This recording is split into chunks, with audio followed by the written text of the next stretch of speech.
Thank you for listening to Depictions Media Radio.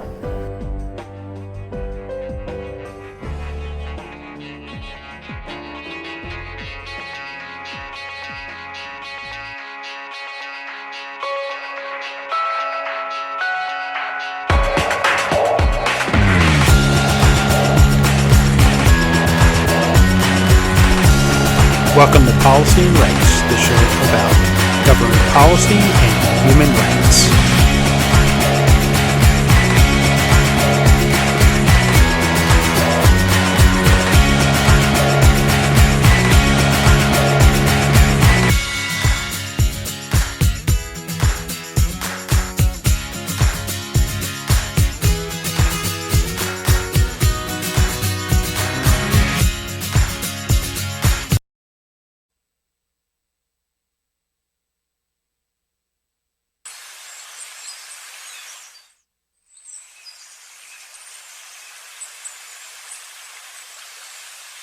Good afternoon, everybody. My name is Josie Osborne, and I am the Minister of Energy, Mines, and Low Carbon Innovation, and I have the pleasure of being your MC this afternoon. It's incredibly wonderful to be here today on the territory of the Lheidli people, and I am so pleased to be joining Premier David Eby, Chief Judy Desjardins, and councillors from the Blueberry River First Nations, as well as my colleagues, Murray Rankin, the Minister of Indigenous Relations and Reconciliation, Nathan Cullen, the Minister of Water, Land and Resource Stewardship, Bruce Ralston, the Minister of Forests, and George Heyman, the Minister of Environment and Climate Change Strategy. We're also joined here today by Iswan Ismail, the President and CEO of Petronas Energy Canada. And I really want to just pass on a big welcome to everybody and thank you for joining us here today. Just before we get going with our program today, I would like to invite Premier Eby and Chief Desjardins up to sign a commemorative document marking the significance of what's taking place today. So allow us to pause for a brief moment while we do this, and then we'll get back to the program.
It seems so simple, one sheet of paper, but it means so much. And again, we're just so pleased that you could be here with us today to celebrate this.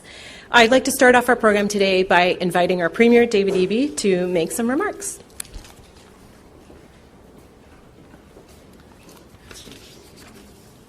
Thank you very much, Minister Osborne. I'll begin by recognizing we're on the territory of the Lheidli First Nation. I am really thrilled to be joined here by, obviously, Chief Desjardins and council members who are here from Blueberry. Thank you, Minister Osborne. Also joined by Minister Rankin, Minister Cullen, Minister Ralston, and Minister Heyman. And I'd like to also recognize a couple of other people in the crowd. Laurie Halls, Deputy Minister, and her team, Tom McCarthy, negotiator, and his team from the Public Service British Columbia, and Megan Giltro, counsel for Blueberry, and her legal team, which may be mostly Megan, and everyone who had a hand in the incredibly hard work around the table to make today a reality, and everybody who came before them to make this possible. Reconciliation is an all-of-government priority for us, and so I'm really thrilled to have my cabinet colleagues here. We are all here, everybody in this room, to bear witness to this historic day. For the people of Blueberry River First Nations, for the province of British Columbia, and for all of us who believe that the path to reconciliation is through negotiation and not through litigation. In June of 2021, the BC Supreme Court found that the government had breached Treaty 8 as Blueberry River First Nations could no longer meaningfully exercise their treaty rights as a result of the cumulative impacts of resource development. Government had an option. We could appeal the decision, leading to years of battling through the courts and a likely injunction paralyzing activity on the ground for an indeterminate time. It's what governments have done for generations. We decided to take another approach, to meaningfully address this challenge head-on in partnership. Today's signing ceremony is a testament to what we can accomplish together and a testament to the courage and vision of the Blueberry First Nation Chief and Council and their predecessors. Full partnership and respect is the only way forward for the Northeast and also for our entire province. Not endless court battles and not short-term transactional relationships. The future lies in a partnership approach to land, water, and resource stewardship, one that will provide stability and predictability for industry in the region, but also ensures Blueberry River members can meaningfully exercise their Treaty 8 rights. I'm honored to be here on this historic day. It represents many years, even decades, of hard work by many people. This is a significant milestone, but it's also just the beginning of what we can accomplish together. Let's keep moving forward on reconciliation. Let's move forward together to protect the land, air, and water. And let's keep building a stronger British Columbia, one that is based on rights, respect, and reconciliation. Thank you.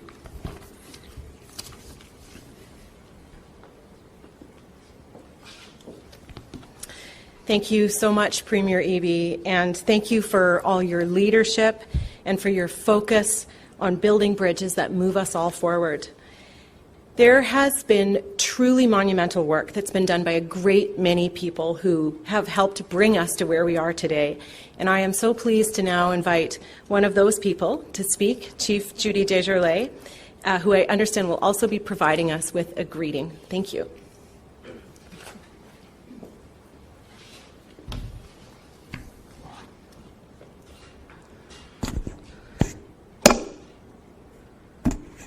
Thank you, Minister.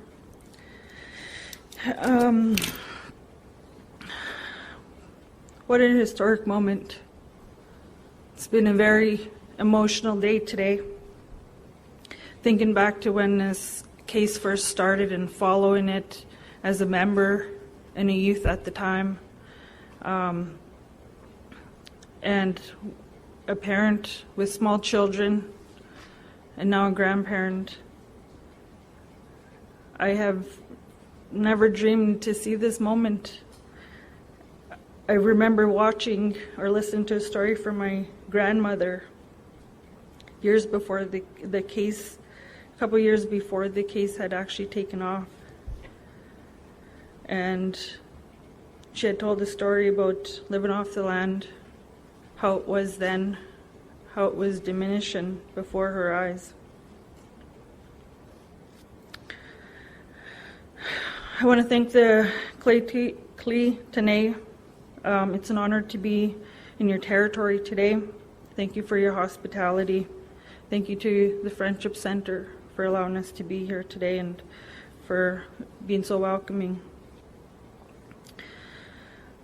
I would like to take a moment to show the former leadership that has been part of this case since the beginning, their perseverance, their stance, and for being so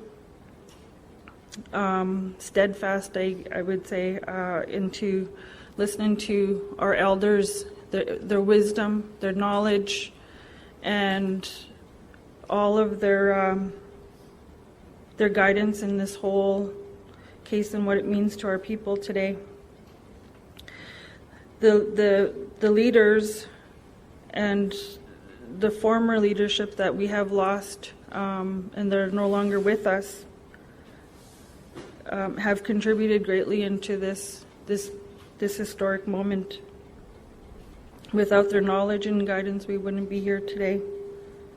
So I'd like to offer them a moment of silence.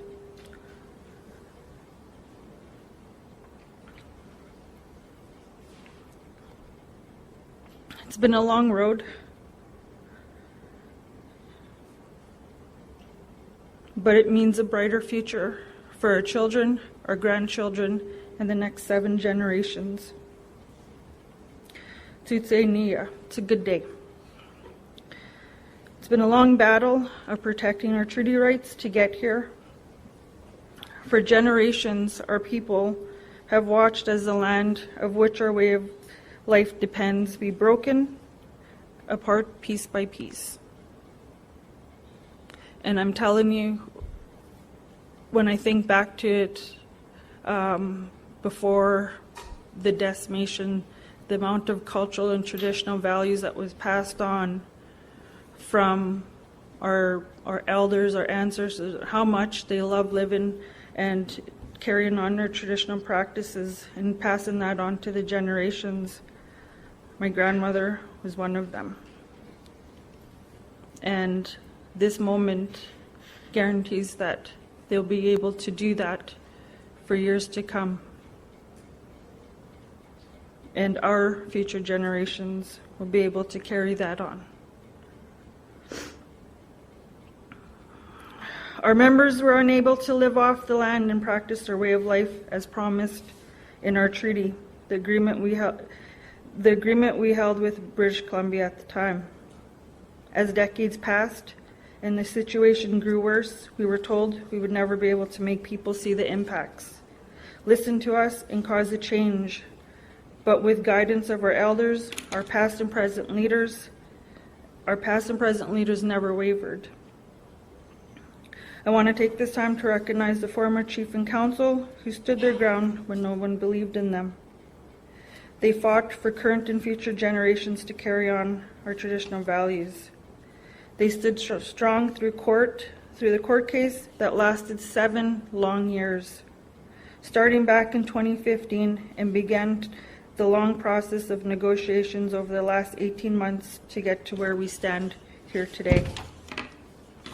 I also want to acknowledge the province who came to the table. Thank you for taking the time to learn and understand our traditional and cultural values as Dunaza people, and what it means to protect and preserve the land in order to preserve our way of life. We have been working with the province to ensure there will be a prosperous future for us all. This agreement will provide a new approach to the responsible resource development, protection of treaty rights, and management of cumulative effects in our territory. These changes are positive for everyone in the Northeast and in British Columbia. By working together, Blueberry, the province, and industry, we will be providing a pathway to address cumulative impacts and stability for resource development. We are truly witnessing a historic moment. This agreement also signifies a new approach to working alongside First Nations. For a long time, First Nations were put aside, not engaged with or listened to. Today marks a new direction. First Nations will be participants in all stages of development. Blueberry now has a say every step of the way, starting at the pre-engagement phase. Lastly, I want to thank my people who are watching at home. Thank you for your patience, understanding, and supporting Chief and Council through this whole case. Our people understand the importance of protecting and preserving our ways of life and for what this agreement will mean for them now and into the future. The main principle of our treaty was to ensure Blueberry was able to practice our way of life. For as long as the sun shines, the grass grows, and the rivers flow. A new precedent has been set. From this day forward, our cultural and traditional values will come before anything else. Sune Jike, this place where happiness dwells. Thank you.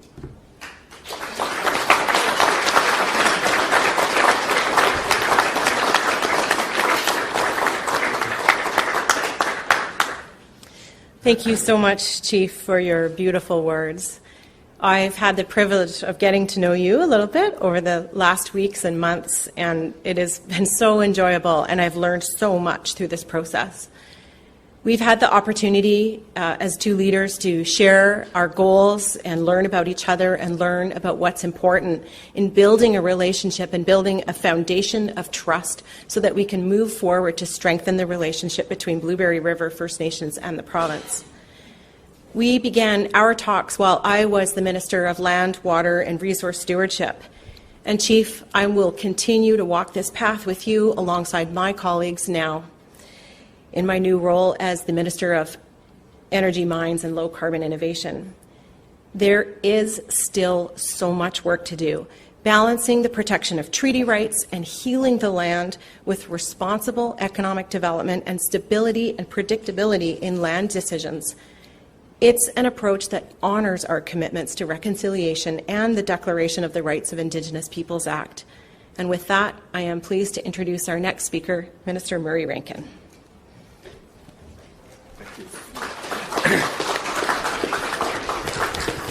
Thanks very much, Minister Osborne. I'd like to start by acknowledging, of course, that we are meeting on the traditional territory of the Clay-Clay-Tenay First Nations, and I want to thank in particular my friend Barb Ward-Burkett and the Prince George Friendship Centre for allowing us to meet here in your wonderful facility. We're here because of a lot of people. We're here because of the work of an enlightened leadership on the part of the Blueberry River First Nations.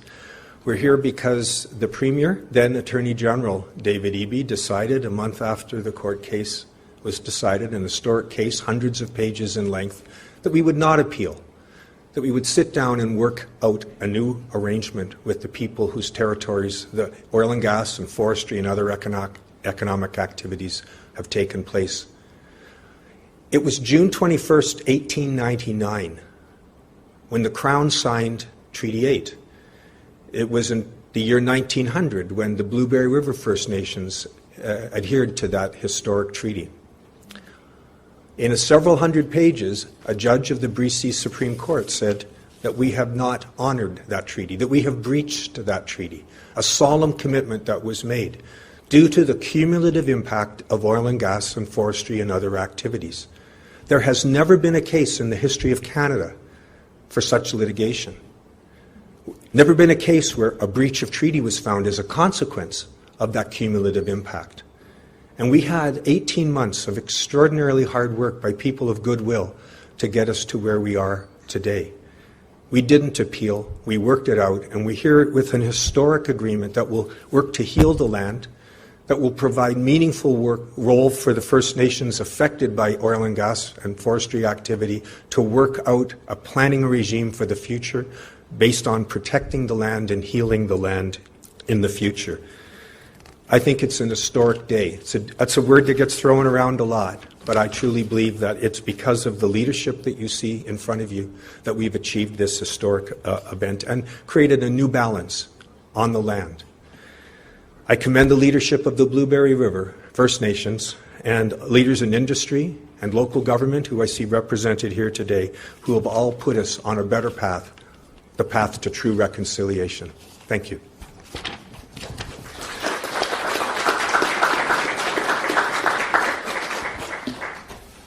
Thank you so much, Minister Rankin. I'm so proud to be doing this work alongside Minister Rankin and the colleagues that have joined me here today.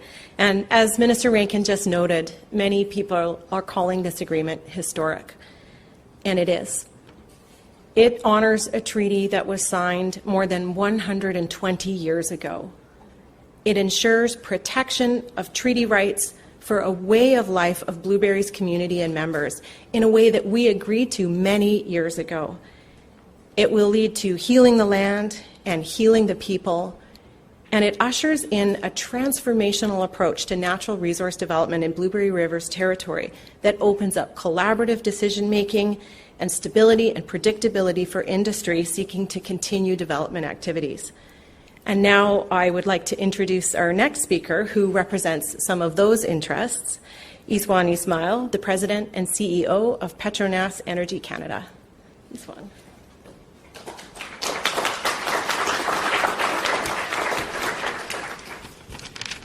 Thank you, Minister Osborne. I would like to start by first recognizing Premier Ibi, Chief Dejale, all the ministers present here today. I'm definitely honored to share the stage with you today and appreciate the opportunity to be part of this defining historic moment for the province in advancing indigenous reconciliation. I also like to acknowledge that we are all gathered today on the land of the traditional unceded territories of the Clay Tene. Petronas Canada is encouraged that an agreement has been reached between the government of British Columbia and the Blueberry River First Nations. We believe that this is an important step towards reconciliation and the management of cumulative impacts. I've been fortunate to be able to spend time with Chief Dejale and her councillors, and also spend time in the community as well as some other Treaty 8 chiefs and councils, and have grown to appreciate the generational view that they hold and the importance of protecting and healing the lands. So we are very much aligned in that regard. Petronas also recognize the opportunity BC and Canada has to be a leading exporter of lower carbon energy products and see the important role we can play in supporting energy security here at home and around the world. As a global energy leader, Petronas, we look to BC's world-class North Montney Basin and LNG Canada as cornerstones of both our global portfolio and BC's important economic and environmental opportunity to deliver the world's lowest emission LNG. These investments by Petronas and other producers and by us and our LNG Canada partners are significant contributors to BC's economy both now and into the future, and also are key to how BC and Canada can contribute to address the global energy crisis and global climate challenge as well, and at the same time be a leader in economic reconciliation. We understand how conversations around energy can sometimes be polarized between economic development, the climate, the indigenous reconciliations effort against each other.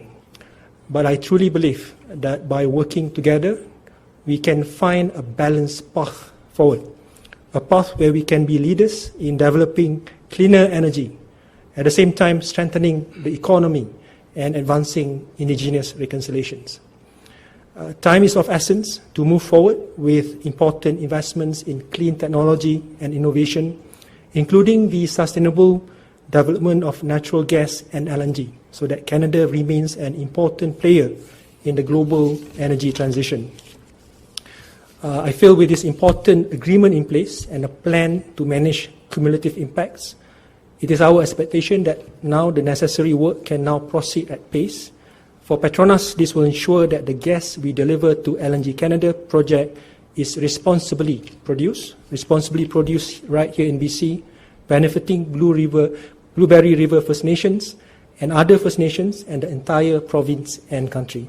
I look forward to continuing this journey together with all of you to ensure that BC is a leader in developing responsibly produced clean energy, has a strong and inclusive economy, and is advancing indigenous reconciliations as well.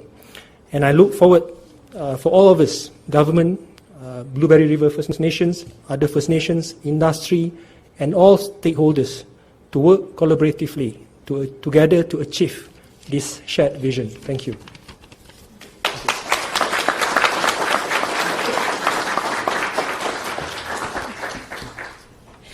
Thank you very much, Yiswan. I really appreciate the words about collaboration and noting your time spent meeting with the chief, because it is relationships that build the foundation of the kind of collaboration that we are going to continue to have to see. Throughout my career, I've come to learn a very valuable lesson about the connections between us as human beings and the land and waters around us.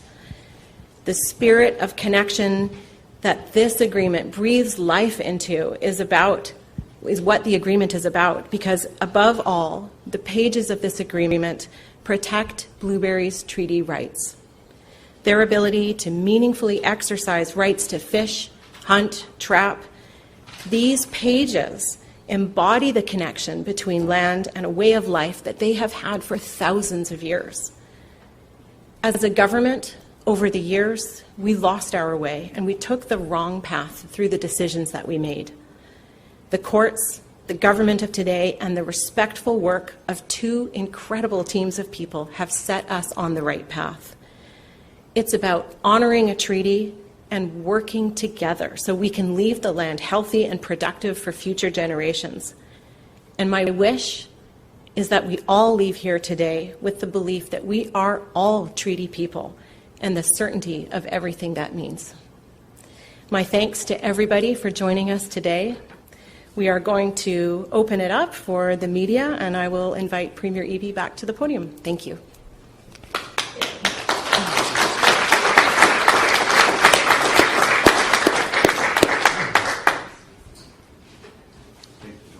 Today we have some media on the line. Just testing the microphone. 1, 2, 3. 1, 2, 3. Just testing the microphone here. Bear with us, everyone. Should be on. Hello, hello. Testing 1, 2, 3.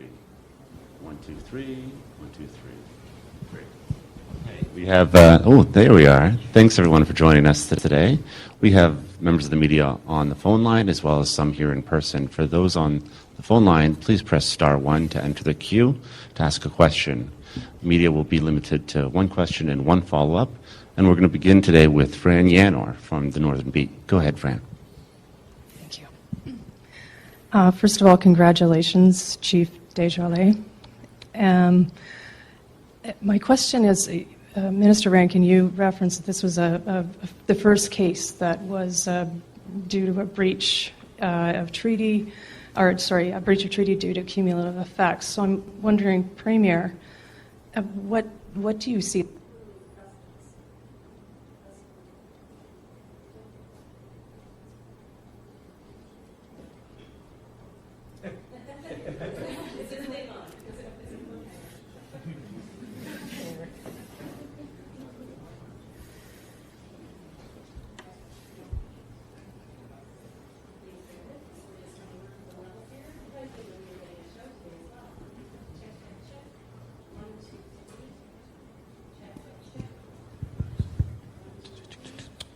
Two.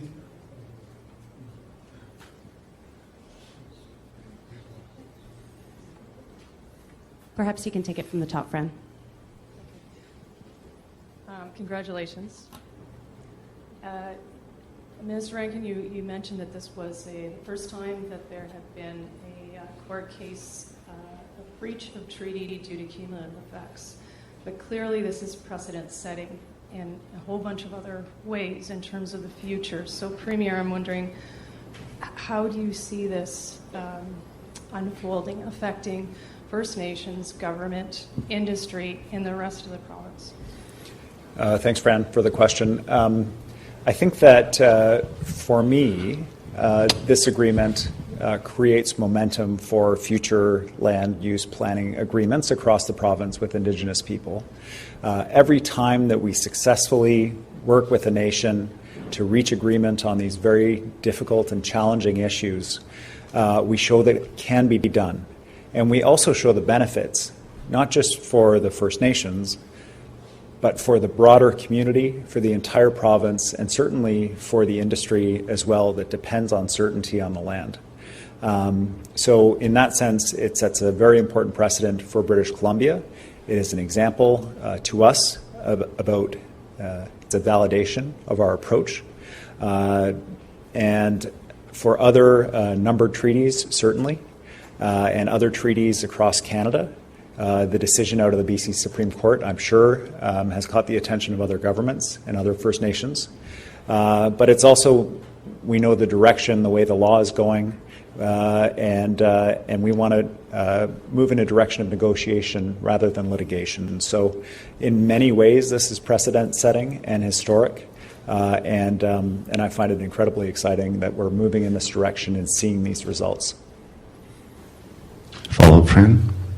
Yes. More practical, this side.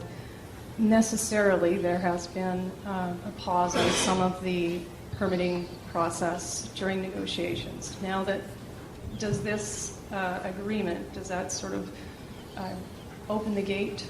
Are we going to see a change in terms of activity in the Northeast, for instance? With the decision out of the Supreme Court and the findings of the court that the provincial government was violating the treaty rights of Blueberry, we were looking at an injunction from the court restricting all further permitting and all activity on the land base for an indeterminate time until the appeals were all concluded. And we took a different path. We sat down as a government-to-government discussions with Blueberry to hammer out an agreement which has reinitiated the permitting process.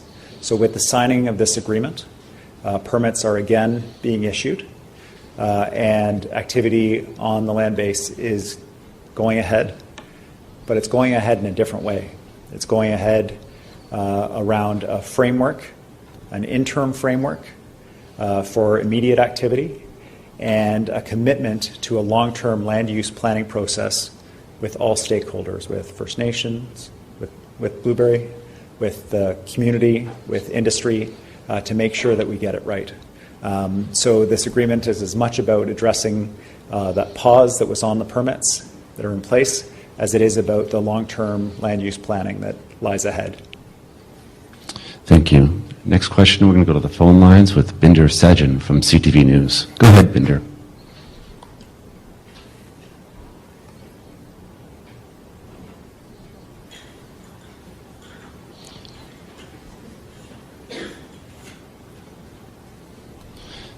Binder, we haven't heard your question yet. If you would like to unmute your phone, or we're going to work on the levels here.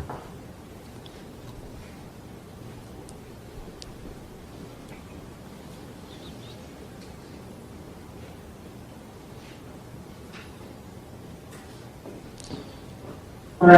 There you are. There we go, Binder. Thank you, Binder, for joining us. Oh, okay, perfect. Thank you very much.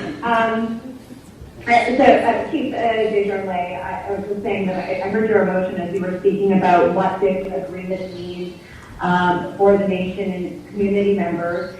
And I'm wondering if you can maybe put it into perspective for people a little bit more in terms of how these projects have impacted the way of life for people there. There's a specific example maybe that comes to mind. Thank you for that question. So prior to the court case kicking off, we had our traditional territory was severely and almost cleared out from a lot of clear cutting and a lot of impacts from development.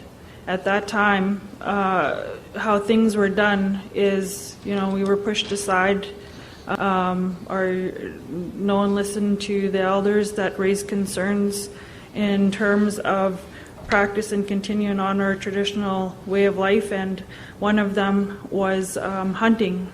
There was no longer moose in the area from the majority of the massive development that was going on at the time and the amount of change in the land. So a lot of the animals have left the area. So they were not able to continue on hunting, fishing the waters, and those kind of things is what our elders, our people lived off the land for many, many years, and this really impacted the way they could, they're living. And so, when I say that, it almost diminished, it was at that point where we had to stop and really open our eyes. And I'm thankful that the elders spoke up, the members spoke up, and the former leadership had took a stand and said, no, we can't go on this way anymore. Things are changing, and it's not going to be good for the future generation. So when I say our cultural and traditional values, the traditional values of our territory is going to be restored. I'm happy to say that we have a plan moving forward, and restoring and preserving those ways of life is the direction we're headed now. Thank you, Binder. Do you have a follow-up? I do, and Premier, this one's for you. I'm wondering, can you talk a little bit about the message this sends to industry, particularly the oil and gas industry? We heard there that the LNG Canada project is ready to go ahead. There have been concerns about how BC will or could possibly expand LNG and still meet its climate goals. So can you talk about sort of the messaging here? Well, this agreement does have an impact on oil and gas development in the Northeast. It has very specific provisions about the amount of land disturbance that is permitted related to oil and gas. And this is one of the major concerns that caused Blueberry, as I understand it, to bring the court challenge. And it was also a key discussion around the table. Industry is going to have to be more innovative. The oil and gas industry is going to have to find ways to work with less land disturbance. The agreement is not a cap on production. It is a cap on land disturbance. And we expect that. We expect high standards in British Columbia. And it is certainly very good to see Petronas here today at the announcement and agreement across broad industries about the importance of this agreement from a couple of perspectives: predictability, certainty, understanding what's allowed and what's not, and also that they need to innovate and find ways to work on the land in different ways. So it's a very significant agreement in that way, and it's my firm belief that agreements like this, providing certainty, providing that predictability, providing those boundaries, will ensure innovation and partnership that is going to put us in a much better economic position going forward than continued court battles and uncertainty and all the unpredictability that brings with it. We're going to stay on the line with Derek Penner from the Vancouver Sun. Derek, go ahead. Hello, yes. I hoped I could address a question to Chief Desjardins. Yeah, go ahead. I hope it's not too broad. I hope that this isn't too broad, but under the terms of this, what are your expectations now for how industry will take place in your territory? Well, there's no longer business as usual when it comes to doing projected plans within our territory. Pre-engagement is one of the key things to any activity within our territory, and relationships. Without those two things, it's going to be very hard to be successful in any planned project. So my encouragement today would be, this is not stopping business. This is building a new way of building relationship, and the first step into reconciliation and a lot of meaningful engagement that's going to come out of this, especially with developments that are to take place within our traditional territory. Do you have a follow-up, Derek? Yeah, this is for Premier Eby, or maybe Minister Rankin. What are the principles that this agreement establishes going to mean for the province's relationships with the neighboring First Nations in Treaty 8? Thanks very much. Blueberry River First Nations is one of a number of nations within the Treaty 8 group of First Nations. I look forward to future announcements and good news in the coming days with other First Nations under Treaty 8. Today is about the historic victory of the Treaty 8 First Nations in court at BC Supreme Court, and the historic work done by them at the table with the Government of British Columbia to reach this incredibly important agreement. That concludes our press conference.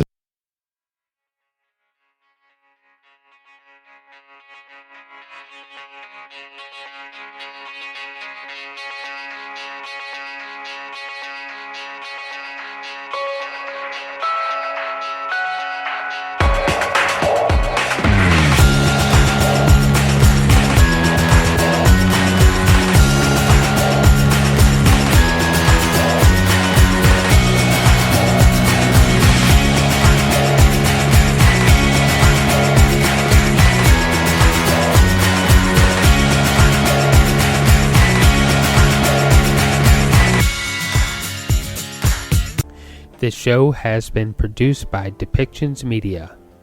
Please contact us at depictions.media for more information.